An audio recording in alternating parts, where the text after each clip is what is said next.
Franchement, les Jeux Olympiques de Rio ne se présentaient pas sous les meilleurs auspices. Les Cariocas n'étaient pas tous enchantés à l'idée d'accueillir un événement aussi coûteux. Certains participants aux épreuves de voile, eux, n'avaient guère envie de se mouiller dans la baie de Guanabara. Au vu, c'est un euphémisme, de la piètre qualité de l'eau. Ajoutez à cela le virus Zika, les menaces pesant sur la sécurité des sites et des logements insalubres au sein du village olympique, et vous comprendrez que l'atmosphère n'était pas vraiment à la fête avant la cérémonie d'ouverture du 5 août.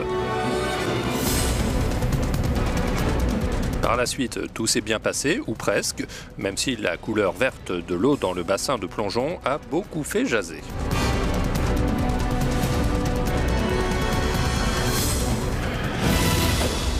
Ce n'était rien à côté du rapport McLaren, du nom de ce juriste canadien qui a mis en lumière un système de dopage d'État en Russie.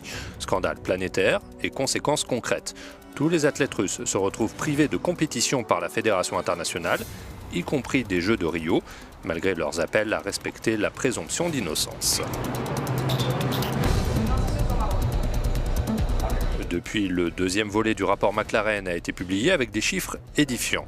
De 2011 à 2015, le dopage aurait concerné plus de 1000 Russes d'une trentaine de sports différents, avec des méthodes parfois artisanales, comme ajouter du sel ou du Nescafé dans les échantillons d'urine pour en fausser les résultats. Après Londres en 2012, Michael Phelps avait juré qu'on ne l'y reprendrait plus. C'en était fini, disait-il, des sacrifices de l'entraînement et du stress de la compétition. Mais après une dépression, des excès alcoolisés et une cure de désintoxication, le nageur américain a replongé dans le grand bain. En ligne de mire, Rio, où il a enrichi sa collection de médailles en décrochant 5 nouveaux titres olympiques. En 5 participations aux Jeux, l'incroyable Mr. Phelps est donc monté 23 fois sur la plus haute marche du podium.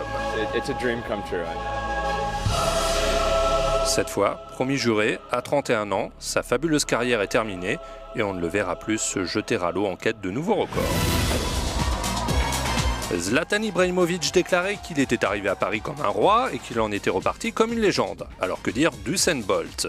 Le sprinter jamaïcain complète son triple en remportant pour la 3e fois de suite le 100, le 200 et le 4 x 100 mètres.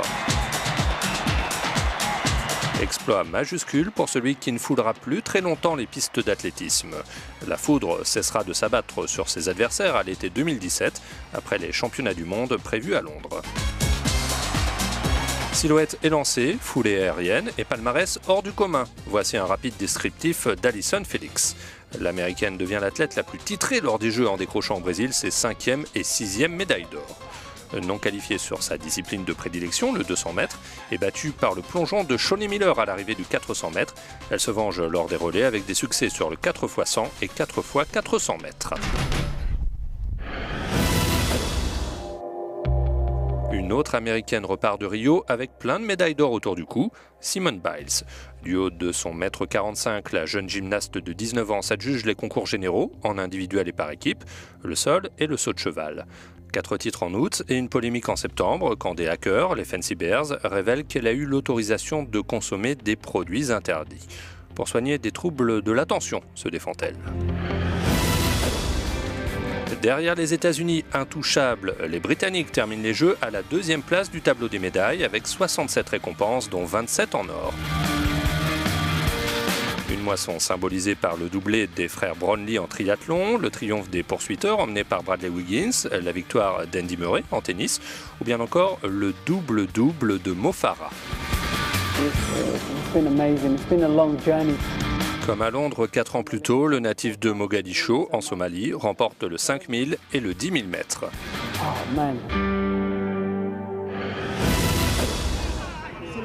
Dans un pays où le football est roi, le Brésil a enfin corrigé une anomalie. Avant cette année, jamais la Seleção n'avait gagné le tournoi olympique. Après une entame compliquée avec 2 scores nuls et vierges contre l'Afrique du Sud et l'Irak, Neymar et ses coéquipiers battent le Danemark, puis la Colombie et le Honduras en quart et en demi-finale, avant de venir à bout de l'Allemagne au tir au but dans un Maracana en fusion.